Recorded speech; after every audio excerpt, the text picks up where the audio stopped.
Swing trading एक ऐसा topic है जो ट्रेडर्स के बीच में काफ़ी चर्चा का विषय बना रहता है। काफ़ी लोगों ने मुझे भी कमेंट किए कि आपकी स्विंग ट्रेडिंग के बारे में क्या राय है? तब मैंने कमेंट्स में लिखा कि मैं इसके ऊपर एक पूरी वीडियो बनाऊँगा और उसका सबका जवाब मैं उसके अंदर दूँगा। तो अगर हम बात करें स्विंग ट्रेडिंग की, तो स्विंग ट्रेडिंग कहिए या कोई आम ट्रेडिंग कहिए, मेरे लिए सब एक ही चीज़ है, क्योंकि स्विंग ट्रेडिंग के अंदर क्या होता है, आपने एक मोमेंटम राइड करना है या किसी भी ट्रेडिंग के अंदर आपने एक मोमेंटम राइड करना है और आप उस मोमेंटम के हिसाब से अपनी स्ट्रेटजी बनाते हैं। और वो स्टेप मोमेंटम 1 मिनट का भी हो सकता है, 10 मिनट का भी हो सकता है, 1 घंटे का भी हो सकता है और 1 महीने का भी हो सकता है। इसके ऊपर अगर आप जाएँगे तो वो स्विंग ट्रेडिंग की डेफिनिशन से बाहर हो जाएगा। इसके बड़ा होल्डिंग पीरियड या तो वो फिर short term, medium term investing के अंदर आ जाएगा या फिर वो लॉन्ग टर्म इन्वेस्टिंग के अंदर चला जाएगा। आज हम बात करेंगे स्विंग ट्रेडिंग के बारे में और इस वीडियो को आप एंड तक देखेंगे और जानेंगे कि क्या स्विंग ट्रेडिंग आपके लिए है। जय हिंद, मेरा नाम है मोहित गोयल, मैं पेशे से चार्टर्ड अकाउंटेंट हूँ और मैं अपनी एजुकेशन के ज़रिए आपकी शेयर मार्केट की जर्नी को और स्मूथ बनाने आया हूँ। सबसे पहले हम जानते हैं स्विंग ट्रेडिंग होता क्या है। स्विंग ट्रेडिंग इंट्राडे ट्रेडिंग और इन्वेस्टिंग, शॉर्ट टर्म इन्वेस्टिंग के बीच की एक वो है। इसमें हम बिगर ट्रेंड के छोटे-छोटे ट्रेंड्स को राइड करते चले जाते हैं। यानी अगर मान लो मार्केट का मोमेंटम ऊपर की तरफ है, तो हम छोटे-छोटे ट्रेंड ऊपर के राइड करते चले जाएँगे, जैसे-जैसे स्विंग्स बनते चले जाएँगे। अगर मार्केट का ट्रेंड नीचे की तरफ है, तो हम नीचे के छोटे-छोटे ट्रेंड राइड करते चले जाएँगे। उसी को स्विंग ट्रेडिंग का नाम दिया जाता है। इसका होल्डिंग पीरियड 1 दिन से लेकर कुछ हफ्तों तक का हो सकता है। ज़्यादातर बुक्स में आपको स्विंग ट्रेडिंग की यही डेफिनेशन मिलेगी और ज़्यादातर जो यूट्यूबर्स आपको बताते हैं, वो भी यही डेफिनेशन आपको बताते हैं कि स्विंग ट्रेडिंग एक ट्रेंड को राइड करना होता है, जो कि शॉर्ट टर्म होता है। लॉन्ग टर्म ट्रेंड को अगर राइड करोगे, वो इन्वेस्टिंग के अंदर आ जाएगा, लेकिन ये शॉर्ट टर्म ट्रेंड्स होते हैं स्विंग ट्रेडिंग के अंदर। स्विंग ट्रेडिंग के मेथड्स। स्विंग ट्रेडिंग कुछ लोग चार्ट पैटर्न के बेस पर करते हैं और कुछ लोग टेक्निकल इंडिकेटर्स के बेस पर करते हैं। सबने अपना-अपना सिस्टम बनाया हुआ है। कुछ लोग 15 मिनट के टाइम फ्रेम पर भी करते हैं, कुछ 1 घंटे के टाइम फ्रेम पर भी करते हैं और कुछ लोग वीकली और मंथली टाइम फ्रेम पर भी करते हैं। लेकिन सबका जो मकसद है ना, वो सेम है। मकसद है कि जब मार्केट ऊपर की तरफ जा रही है या शेयर ऊपर की तरफ जा रहा है, तो ऊपर की तरफ जाते हुए शेयर में से कुछ हिस्सा लेते चले जाएँ और जब शेयर नीचे की तरफ जा रहा है, तो नीचे की तरफ जाते हुए शेयर में से कुछ हिस्सा लेते चले जाएँ। यानी ज़रूरतों के हिसाब से मार्केट को लॉन्ग और शॉर्ट करते चले जाएँ, उसे स्विंग ट्रेडिंग कहते हैं। अब बात करते हैं स्टॉप लॉसेस की। कुछ लोगों ने एक सेट पैटर्न बनाया हुआ है, जिसके हिसाब से वो स्टॉप लॉस ले लेते हैं और हमने कुछ ऐसे भी महानुभाव देखे हैं, जो बात करते हैं कि हम स्विंग ट्रेडिंग के अंदर स्टॉप लॉस लेते ही नहीं हैं। मीन्स वो जिस भी ट्रेड के अंदर एंटर करके बैठ गए, उसमें परमानेंटली बैठ जाते हैं। इन महानुभाव के बारे में बात हम एंड में करेंगे और जानेंगे कि इस ट्रेडिंग के अंदर क्या रिस्क है। ये तो होगी स्विंग ट्रेडिंग की बात कि स्विंग ट्रेडिंग होती क्या है। तो अब बात करते हैं कि क्या ये आपके लिए है? इसके लिए हमें कुछ क्वेश्चंस के आंसर खुद ही देने होंगे और वो जानना होगा कि अगर वो आंसर्स आप दे पाए, तो वो आपके लिए है, अदरवाइज़ वो आपके लिए नहीं है। सबसे पहला क्वेश्चन है कि टाइम। क्या आप इतना टाइम मार्केट को दे पाओगे कि अपने सारे काम-धंधे छोड़ के आप सिर्फ़ और सिर्फ़ मार्केट के लिए हो जाओ? मीन्स क्योंकि जब भी आप स्विंग ट्रेडिंग करोगे ना, आप ऐसा तो है नहीं कि आप एक शेयर पे करोगे और आपने एक पैटर्न बनाया, एक टारगेट सेट कर दिया या फिर आपने कोई अलर्ट सेट कर दिया और आप उसी शेयर में करते रहोगे। आपको जो स्विंग ट्रेडिंग जो सिखाएगा भी ना, वो सबसे पहले यही बोलेगा कि भैया इसको एक जगह पर मत करना। इसको कम से कम 8-10 शेयर ढूँढना, उसके अंदर करना। तो 8-10 शेयर ढूँढना बहुत आसान है, लेकिन उसको रोज़ की रोज़ फ़ॉलो करना, उस पैटर्न के हिसाब से देखना बहुत मुश्किल है। अगर आप अपने सारे काम-धंधे छोड़ के फुल टाइम ट्रेडर बन सकते हैं, तो स्विंग ट्रेडिंग आपके लिए है, अदरवाइज़ ये आपके लिए नहीं है। क्योंकि जब भी आपको कोई काम पड़ेगा, तो आपको लगेगा कि मेरा एक ट्रेड मिस हो गया और वही ट्रेड प्रॉफ़िट वाला होगा। तो आप इस चीज़ का ध्यान रखिए, आपकी टाइम बहुत ज़्यादा लेगी स्विंग ट्रेडिंग। आप अगर फुल टाइम ट्रेडर बनना चाहते हैं, तो ही आप इसके अंदर आइए। टाइम के बाद दूसरा कांसेप्ट आता है नॉलेज का।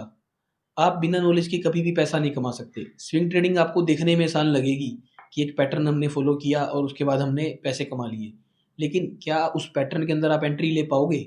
वो वहाँ पर काम आएगी आपकी नॉलेज। यानी आपको मार्केट का सब कुछ पता हो, आपको सारी न्यूज़ ट्रैक हो कि आपने बुलिश ट्रेड लेना है, बेरिश ट्रेड लेना है, ये आपकी मेंटालिटी पर निर्भर करेगा और आपकी नॉलेज पर।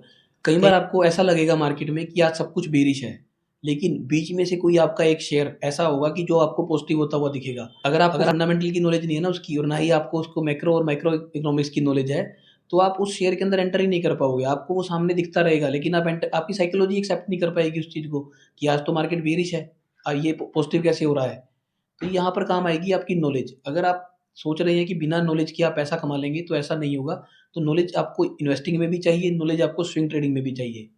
इसके बाद हम बात करेंगे स्विंग ट्रेडिंग में ओवरनाइट रिस्क की। ट्रेडिंग और इन्वेस्टिंग के अंदर जो डिफरेंस बोला जाता है ना, वो यही बोला जाता है कि जो इन्वेस्टर्स हैं उनको ओवरनाइट रिस्क रहता है, क्योंकि उनकी इन्वेस्टमेंट हर टाइम इन्वेस्टेड रहती है, जबकि ट्रेडर्स ये बोलते हैं कि हम अपने पैसे को निकाल कर चले जाते हैं, इसलिए हमें रिस्क कम है। लेकिन जो स्विंग ट्रेडिंग है ना, जो इन दोनों के बीच में है, उसमें आपके पैसे को ओवरनाइट रिस्क भी है। मीन्स इन्वेस्टिंग के अंदर क्या है कि आप नहीं देख रहे कि आपका प्रॉफिट हो रहा है या लॉस हो रहा है, क्योंकि आप लॉन्ग टर्म के लिए इन्वेस्टेड हैं उसके अंदर। लेकिन इसके अंदर आप प्राइस को ट्रैक कर रहे हैं, और जब कोई रात को ओवरनाइट रिस्क आया, आप देख रहे हो कि मार्केट के अंदर ट्रंप कभी कोई न्यूज़ दे देता है, कभी कोई न्यूज़ दे देता है, तो उसके हिसाब से मार्केट रिएक्ट करना शुरू कर देती है। तो जब आप स्विंग ट्रेडर हैं तो ये न्यूज़ आपके लिए बहुत मैटर करेगी, क्योंकि आप एक ट्रेड के अंदर एंटर किए हुए होते हैं और आपने अब काफ़ी पैसा उस ट्रेड के अंदर लगाया हुआ है, लेकिन किसी एक व्यक्ति की स्टेटमेंट से आपका सारा पैसा रिस्क पर आ सकता है। और वो शेयर, अगर एक पर्टिकुलर शेयर के अंदर आपने पैसा लगाया हुआ है, तो उसके गिरने की कभी भी कोई हद नहीं होती कि कहाँ तक वो गिर जाए एक न्यूज़ के कारण ही। तो ओवरनाइट रिस्क हमेशा स्विंग ट्रेडिंग के अंदर बना रहेगा आपका, क्योंकि स्विंग ट्रेडिंग के अंदर या किसी भी टाइप की ट्रेडिंग के अंदर एक रिस्क रिवार्ड मैटर करता है कि आपने कितने पैसे को रिस्क पर लगाया और उसके अगेंस्ट आपने कितना रिवॉर्ड लेना है। जब एक सडन डाउनफॉल या सडन अपवर्ड मोमेंट से अगर आप उसके अपोजिट बैठे हैं, तो और मार्केट आपके अगेंस्ट चलेगी बहुत ज़्यादा, आप वो स्टॉप लॉस नहीं ले पाते हैं, तो आपका रिस्क रिवॉर्ड कभी भी मैच नहीं करेगा। फिर आपका जो प्रॉफिटेबल ट्रेड भी है ना, वो भी आपका रिस्क को कवर करने के काबिल नहीं रहता, क्योंकि आपकी जो स्ट्रेटजी है ना, वो इस हिसाब से डिज़ाइन होती है कि वो पर्टिकुलर पॉइंट्स के रिस्क को कवर करती है, उसके अगेंस्ट उसको पर्टिकुलर पॉइंट्स का रिवॉर्ड लेना होता है। अब बात करते हैं स्टॉप लॉस की। हमने जैसे पहले भी कुछ महानुभाव के बारे में बात की थी, जो कहते हैं कि स्विंग ट्रेडिंग के अंदर वो कभी भी स्टॉप लॉस नहीं लेते हैं। और वैसे भी आप अगर कोई ट्रेडिंग कर रहे हैं तो आपको स्टॉप लॉस मेरे हिसाब से तो आपको ज़रूर रखना चाहिए। लेकिन अगर आप किसी और महानुभाव की बात सुनकर ये सोच रहे हैं कि आप ट्रेडिंग के अंदर स्टॉप लॉस नहीं रखेंगे, तो आप एक बहुत बड़ी गलती कर रहे हैं। पर्टिकुलरली बात करते हैं स्टॉप लॉस की। स्टॉप लॉस आपका एक सिस्टम के अंदर रख देते हैं आप कई बार स्टॉप लॉस। तो ज़्यादातर ना स्टॉप लॉसेस क्या होते हैं, हमारी साइकोलॉजी के साथ खेलते हैं। आपने 8-10 स्टॉप लॉस जब आपके ट्रिगर हो जाएँगे ना सिस्टम में बड़े-बड़े, उसके बाद आपको लगेगा कि यार जब मेरा स्टॉप लॉस लिया मार्केट ने, उसके बाद ही मेरा शेयर ऊपर की तरफ आ गया, कि मेरी कॉल तो सही थी, लेकिन स्टॉप लॉस के कारण मेरी कॉल सही नहीं हुई। आप उस स्टॉप लॉस को लेना ही छोड़ देते हैं कई बार। बस वहीं पर एक गलती करते हैं। कुछ शेयर्स के अंदर आपको इस तरीके से बेनिफिट मिल जाएगा कि आप बिना स्टॉप लॉस के आप वहाँ जा रहे हैं और आपका शेयर स्टॉप लॉस हिट करके वापस चला गया, आपको बेनिफिट मिल गया क्योंकि आपने सिस्टम में स्टॉप लॉस रखा ही नहीं।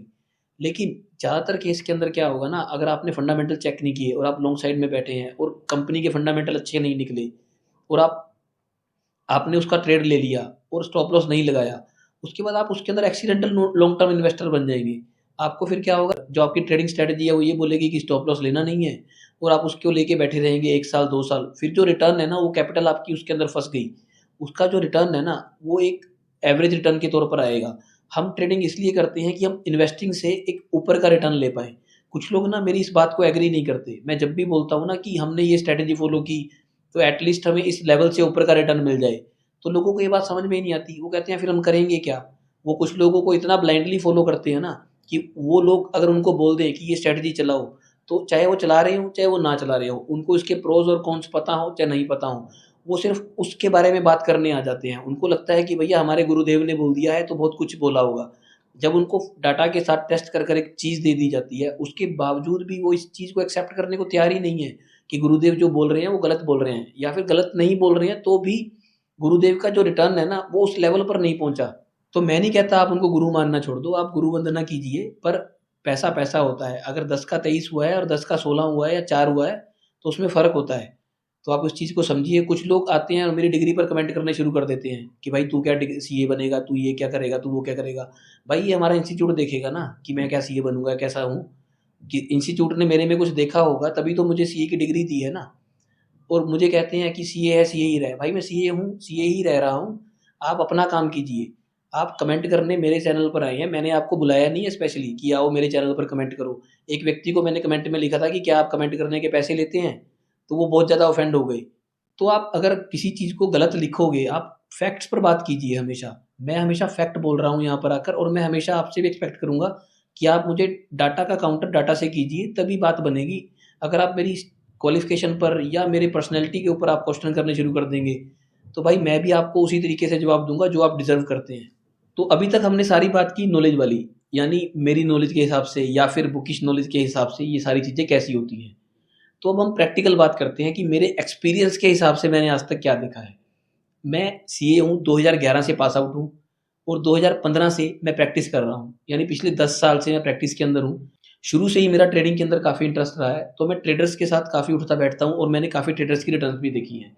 तो जो मेरे प्रैक्टिकल एक्सपीरियंस के हिसाब से ना, मैंने किसी भी ट्रेडर को रेगुलर प्रॉफिट में नहीं देखा। रेगुलर शब्द का प्रयोग कर रहा हूँ, ऐसा होता है कि किसी 1-2 साल के अंदर वो प्रॉफिट ले आते हैं, तीसरे साल में सारा उड़ा देते हैं।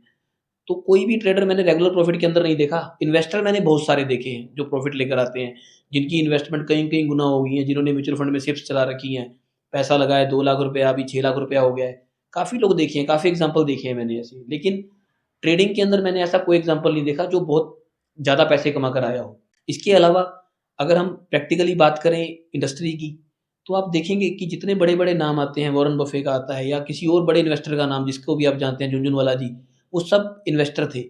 कोई भी ट्रेडर का बड़े में नाम नहीं आता।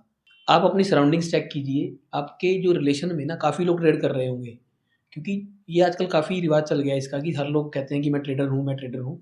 तो आप उनसे बात कीजिए और उनका P&L चेक कीजिए, आपके कोई खास होंगे, तो आपको पता चलेगा कि कहने को होता है कि लोग प्रॉफ़िट कर रहे हैं कि एक आधे ट्रेड में प्रॉफ़िट ले गए। ज़्यादातर अपनी कैपिटल को या तो वहीं बनाए हुए हैं या फिर वो काफ़ी ज़्यादा लॉसेस में चल रहे हैं। एक्सीडेंटल लॉन्ग टर्म इन्वेस्टर भी बहुत ज़्यादा मिलेंगे आपको। मेरा प्रैक्टिकल एक्सपीरियंस यही बोलता है कि काफ़ी लोगों का जब मैंने P&L देखा, उसमें मैंने यही पाया कि उन्होंने कुछ अजीब-अजीब से शेयर लिए हुए हैं।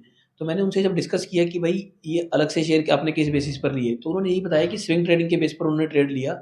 उसके बाद वो इस ट्रेड के अंदर फँस गए हैं और अब वेट कर रहे हैं कि ये शेयर ऊपर आएगा और उसके बाद वो इसको एग्ज़िट करेंगे। काफ़ी लोग तो मुझसे पूछ रहे होते हैं कि सर ये शेयर के अंदर मैं फँस गया हूँ, इसको मैं कैसे एग्ज़िट करूँ? मतलब उसका कोई जवाब नहीं होता कई बार मेरे पास। उसका मतलब यही होता है कि भैया ब्रोकर को लॉगिन करो और उसको एग्ज़िट कर दो। आप उसका कुछ नहीं कर सकते, क्योंकि जब आप कोई चीज़ को बिना फंडामेंटल चेक किए ले लेते हैं ना, तो आप उसको टेक्निकल के बेस पर ज़्यादा देर रख नहीं पाएँगे, क्योंकि टेक्निकल के बेस पर आपको स्टॉप लॉस भी लेने पड़ेंगे। तो ये थी मेरी बात कि मैं स्विंग ट्रेडिंग के बारे में क्या सोचता हूँ।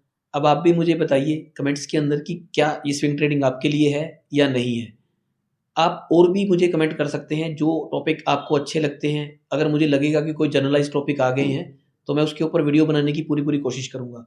ये वीडियो अगर आपको अच्छा लगे तो आप इसको लाइक कीजिए और अपने फ्रेंड्स के पास शेयर कीजिए। मेरे चैनल को सब्सक्राइब ज़रूर कर लीजिएगा। जय हिंद।